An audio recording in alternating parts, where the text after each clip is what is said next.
What's going on, guys? It's the Crypto Lark here. Today we're going to be talking about Bitcoin and Bitcoin news all around the world. We'll be mentioning a little bit about Bitcoin Gold at the end of this chat today as well. But first, we're going to be looking at some of the news roundup from around the world, all the exciting stuff going on with what you can buy with Bitcoin, the mining news, and all the rest of it. Before we get into that, quick shout out to everyone who has been hitting that like button and subscribing down below to the channel, guys.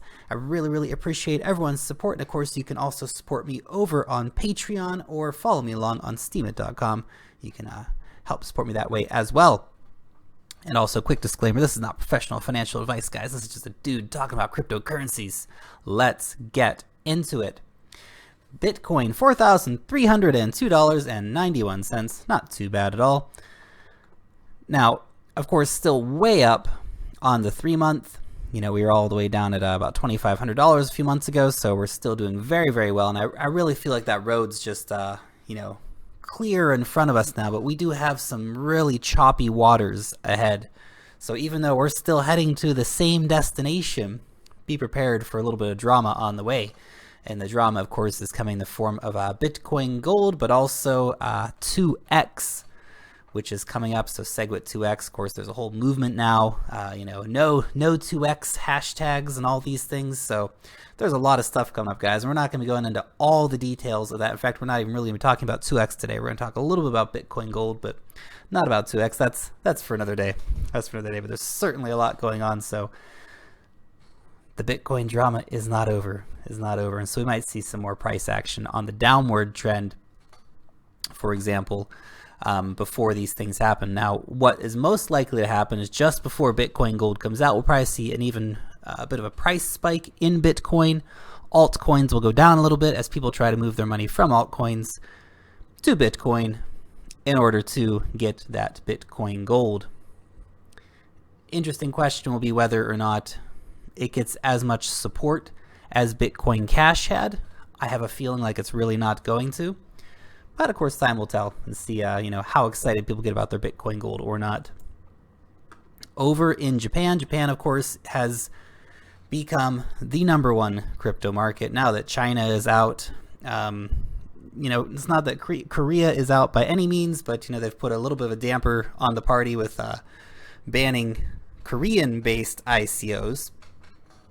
So China's Japan has really become the big place for the crypto party, guys. Gosh, I want to go to Japan again. I love Japan. Japan is a fantastic country. Now they have officially recognized 11 different cryptocurrency exchanges in Japan. So those are the 11 companies that will now be, supported by the Financial Services Agency to exchange cryptocurrencies. So they're going with some common sense legislation saying, hey, we're going to keep an eye on what's going on, but have fun, guys. So that's great. Good work, Japan. Over in the US, they may follow in Japan's lead and start licensing companies like Coinbase. So keep an eye on that space for that to happen. That's not a bad thing, guys. It's just what's going to happen. In New Zealand, New Zealand's in the news. Amazing. So this is an article that was written a few days ago. Bitcoin bottleneck continues to frustrate Kiwis.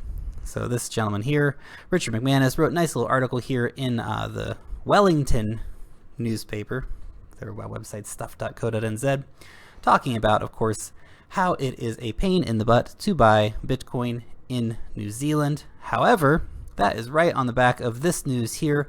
Coinbase co-founder eyes New Zealand Bitcoin market. Now that is pretty exciting stuff.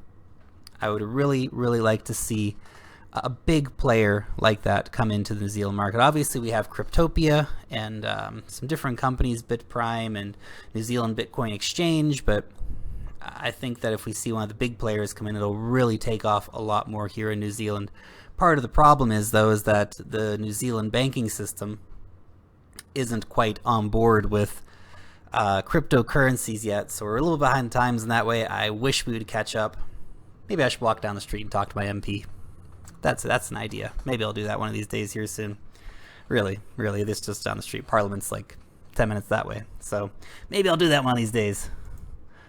Okay, over in Russia, this is some really exciting news, actually. Russia proposes adding cryptocurrency to the population's financial literacy strategy. How amazing is that? A country that's, you know, again, there's still dissenting voices inside of Russia, so it's definitely not finished by any means, the crypto conversation there. But the fact that they're saying, like, hey, why don't we start teaching people about cryptocurrencies? Fantastic. Fantastic. The program will be implemented in 2 phases, one starting this year, going until 2019, the other in 2022 to 2023. That is fantastic. Of course, that is being implemented by the Finance Ministry, who have been the ones supporting cryptocurrencies. Of course, the central bank is not so supportive of that, but that is fantastic. Absolutely fantastic. Of course, growing awareness in Russia. 28% of Russians have heard of cryptocurrencies, including, of course, Bitcoin. And, of course, they remain exotic for the overwhelming majority of our compatriots. Yes, they are exotic, and they are very difficult for the average person who only has, you know, a regular amount of human time to get involved in. So it'd be really nice to see that moving forward. You know, some very just common sense stuff. What is a Bitcoin? How does an exchange work? How can you buy it? How can you mine it?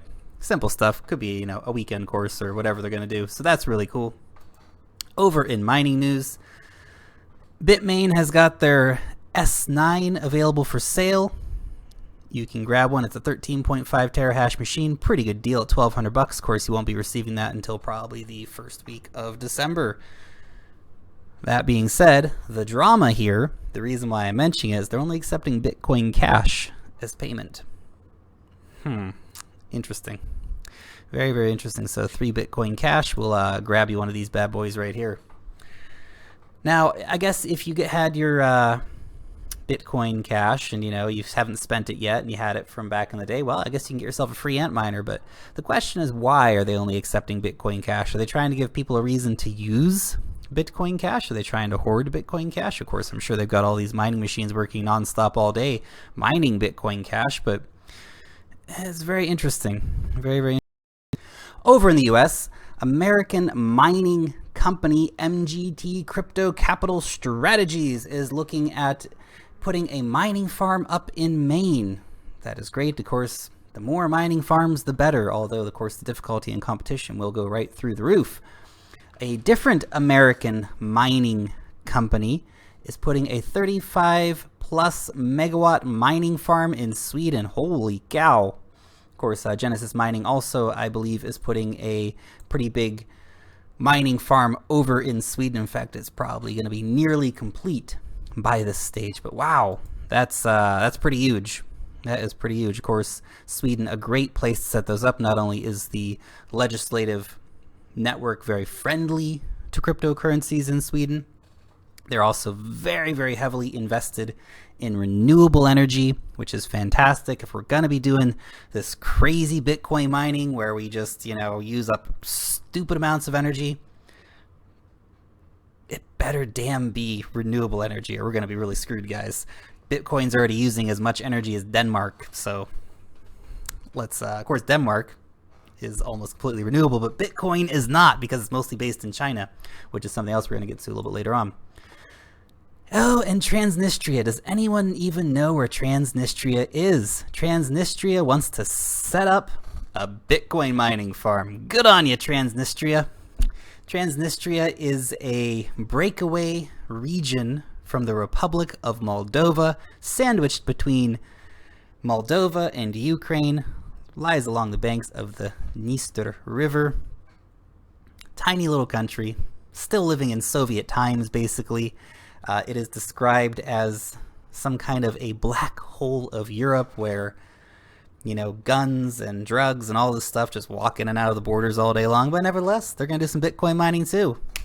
You go, Transnistria. You go. Keep it classy. Keep it classy. All right, moving on. Goldman Sachs eyes Bitcoin trading. Now, I just saw another article today with, again, more JP Morgan executives coming out being like, Bitcoin's blah, blah, blah, blah, blah. JP Morgan. Is this good news? I really don't know. I really don't know. I mean, at least they're pro Bitcoin, but, you know, screw you, Goldman Sachs, but at least they're pro Bitcoin. So rock that. Take it for what you will. Over in Zimbabwe, There are not very many exchanges in Zimbabwe, and demand for Bitcoin is so high that people were buying it for $7,200. Wow. Wow. And of course, at the time that they wrote this article, it was still trading for $6,150. Well above the official exchange rate for Bitcoin. That is absolutely crazy. Of course, if you're a Zimbabwean, you have seen your own currency just be destroyed. It's absolutely crazy. So wow, that's pretty impressive coming out of Zimbabwe. Of course, shows you that people believe in Bitcoin, especially in these countries that have just been decimated by their corrupt and incompetent governments. Places like Zimbabwe, places like Venezuela, places like Ukraine, they are getting on full board with cryptocurrencies. Good on you, Zimbabwe. I like it. Okay, experts are saying $6,000 Bitcoin by the end of the year, but brace for volatility. Yeah, we know. There's some drama coming, guys. We know. Personally, I see higher than 6,000 by the end of the year, but that's just a personal estimate. I guess we'll have to see. I mean, this drama might really drive the price of Bitcoin down, and of course, as more forks come, is that going to, is money going to go elsewhere from Bitcoin? We'll have to see. That's what the experts are saying. I'm a little more bullish than that, but we'll have to wait and see. Okay, Bitcoin Gold is on the way. WTF? Why? But we're getting it, guys. We're getting it. A guy named Jack Liao, he is the CEO of Hong Kong mining firm Lightning ASIC. He is the one who is pushing this fork. It's amazing how much power these mining corporations have. That only takes a very, very small minority of miners to disagree, exactly like what happened with Bitcoin Cash, to cause a split. Now, the big idea behind Bitcoin Gold is that it's not going to be using SHA-256. It's going to be using Equihash, which will let it be mineable only by GPUs or CPUs. Great. Of course, obviously, the problem with that is that NVIDIA and AMD are the world's major producers of these graphics cards. So still, you would have a massive centralization. It seems to me like it's some kind of battle between Jack Liao and, of course, this dude over here, Jihan Wu, the CEO of Bitmain. So a lot of drama going on in the Bitcoin space. A lot of, minority holders are really just messing it up. Of course, this may be a really good thing in the long term for Bitcoin. The more of these forks we have, the more drama that goes on, the stronger Bitcoin becomes, because all these arguments then can put to the side, like, whoa, but what if we did a different algorithm? Well, someone tried it, didn't work. Well, what if we do this? Well, it doesn't work. Didn't work. Bitcoin keeps moving forward. So we'll see. If you want to get your Bitcoin Gold, do make sure that you have control of your private keys. The best way, of course, would be on a hardware wallet like the Ledger Nano S.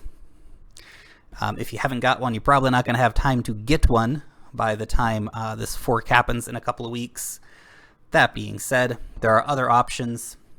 A lot of exchanges haven't come out and said what they're going to do yet. Do keep an eye on the news. Remember, we're a couple weeks away from this event happening still. So we got 21 days at the time of this recording. So we still, are waiting for different exchanges, for example, to say what they do.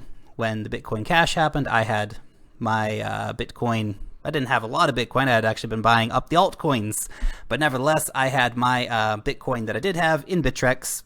And so I was funded my Bitcoin Cash over there for whatever that's worth, of course. So if you do want to do that, you might be able to even keep it on an exchange. But obviously, the best solution is to have a hardware wallet. But if you don't have one, exchanges are also a possibility.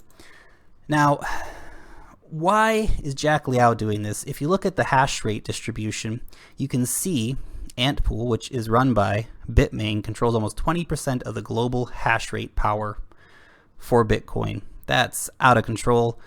Of course, a lot of other major Chinese companies fulfill the top here.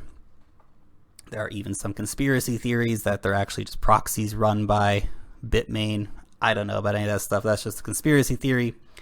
But nevertheless, I would not be surprised about anything. I feel like there's been a lot of manipulation with what has been going on. So I understand where Jack Liao is coming from. He wants to try to decentralize it, but I don't think it's going to work. I don't think Bitcoin Gold's going to work.